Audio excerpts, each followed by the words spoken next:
Big developments in South Asia. India delivers a fiery response to Pakistan's army chief calling Kashmir an integral union territory and demanding Islamabad vacate its illegally occupied areas.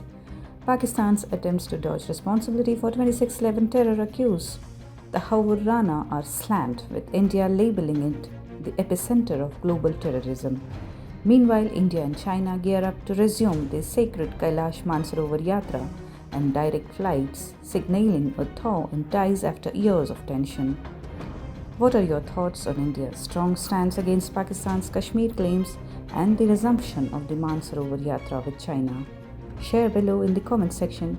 If you found this update insightful, hit that like button, drop a comment, share with your friends, and subscribe to Salar Digital for the latest global news.